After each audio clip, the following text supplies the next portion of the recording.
Why your life story matters more than you think. Have you ever felt like there is a story inside you, but every time you think about writing it, something stops you? Maybe you tell yourself, who would want to read this? Maybe you think my life is not interesting enough. Maybe you worry, what will people think? Or maybe the real fear is quieter than that. Maybe you are afraid that if you open the door to your story, all the pain will come rushing back in. If that is you, I want you to hear me today. You are not alone. And you are not silly for feeling that way. Writing about your life asks for courage. It asks you to look back, but not live there. It asks you to tell the truth, but not let the truth break you again. And I believe with my whole heart that women need safe, steady places to write the stories they have carried for far too long. Because here is what the research keeps showing us. Women are storytellers, women are readers, women are emotional connectors, women are community builders, and women's stories are changing the world of books. Research shared by the World Economic Forum found that women went from publishing only a small portion of books decades ago to publishing more than half by 2020. Think about that. For so long, women's stories were pushed to the side, quieted, dismissed, called too emotional, too personal, too domestic, too ordinary, too much. And now women are not waiting politely at the edge of the bookshelf anymore. Women are writing, women are publishing, women are reading, women are buying, women are shaping the conversation. But even with all of that progress, many women still struggle to be visible. A Harvard summary of research on self-promotion found that even when men and women performed equally, women rated their own performance much lower than men did. That matters because it tells us something deeper. Many women are not lacking talent. They are not lacking wisdom. They are not lacking stories. They are lacking permission to say, this matters. My voice matters. My work matters. My life has taught me something worth sharing. And that, my love, is exactly where writing begins. Not with perfect grammar, not with a perfect title, not with a publishing plan. Writing begins with the moment you stop dismissing your own life. It begins when you say, what I lived through mattered, what I learned mattered, what I survived mattered, what I built mattered, what I lost mattered, what I became mattered, and maybe, just maybe, another woman needs to read it. Pew Research found that women are more likely than men to turn to friends for emotional support. I do not see that as weakness. I see that as wisdom. Women know we heal in connection. We heal when someone says, me too. We heal when another woman puts words to the thing we thought only we carried. We heal when a story reaches across the page and whispers, you are not the only one. That is the power of writing your life. You may think you are only writing a chapter, but another woman may read it and finally exhale. You may think you are only writing about your divorce, your grief, your childhood, your business, your motherhood, your addiction, your rebuilding, your fear, your faith, your failure, your second chance. But to someone else, your words may become a hand on her back, a lantern, a little proof that she can keep going. And let me say this clearly, your story does not have to be dramatic to be meaningful.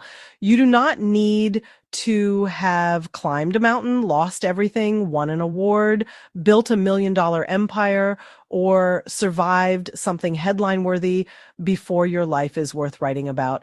Women's lives are made of moments that change us quietly, the conversation that broke your heart, the day you stopped begging to be chosen, the year you raised children while losing yourself. the business you started before you felt ready, the grief you carried while still making dinner, the marriage you left, the dream you buried, the dream you dug back up, the mother you became, the woman you are still becoming. That is story. That is life. That is worth writing. And yes, sometimes writing can feel hard, especially when the story holds pain. But you do not have to write it all at once. You do not have to rip open every wound. You do not have to tell every detail. You do not have to name every person. You do not have to publish everything you write. You are allowed to begin gently. Start with one moment, not your whole life, one moment. Ask yourself, what happened? What did I believe before it happened? What did I believe after? What did it teach me? Who might be helped by this truth? That is where the story begins, not with pressure, with one honest moment. I often tell women this: your story is not a dumping ground. It is a bridge from silence to voice, a bridge from pain to meaning, a bridge from experience to wisdom, a bridge from this happened to me to this may help someone else. And for many women, that shift changes everything. Because when you write only from the wound, you can get lost in the pain. But when you write from the lesson, the meaning, the becoming, the story begins to serve. It serves you. It serves the reader. It serves the woman who has not found her words yet. UNESCO reports that hundreds of millions of adults around the world still lack basic literacy skills, and 2/3 are women. That statistic breaks my heart because it reminds me that the ability to read, write, speak, publish, and be heard is not something to take lightly. If you have the ability to write your story, that is not just a gift. It is a responsibility you may choose to honor, not because you owe the world your private pain. You do not. But because if your story keeps knocking, there may be a reason. Maybe it wants to become legacy. Maybe it wants to become healing. Maybe it wants to become a book. Maybe it wants to become a message. Maybe it wants to become a business. Maybe it simply wants to become truth on a page so you can stop carrying it alone. There is no shame in starting small. Write one paragraph, write one scene, write one letter you never send, write one memory, write one lesson, write one sentence that begins with I used to believe, and then write, but life taught me. That one sentence can open a door. And if fear shows up, let it sit beside you, but do not hand it the pen. Fear is allowed to visit. It is not allowed to write the ending, because somewhere there is a woman who needs what you know. There is a woman who is still in the middle of something you already walked through.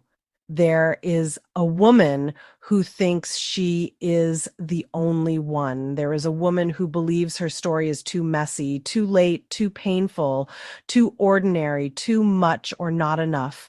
And your words may be the moment she realizes, I am not alone. So if you have been waiting for permission, let this be it. Write the story, not all of it today, not perfectly, not for everyone. Write it for the woman you used to be. Write it for the woman who needs it now. Write it for your daughters, granddaughters, sisters, friends, clients, readers, or the stranger who will one day hold your words and feel seen. Write it because your life has taught you something. Write it because silence has had enough time. Write it because the page is waiting. And maybe love, so is she. I'm Julie Fairhurst, and I help women write the stories they have carried for far too long with courage, safety, structure, and heart. Your story matters, your voice matters, and the woman waiting for your words matters too.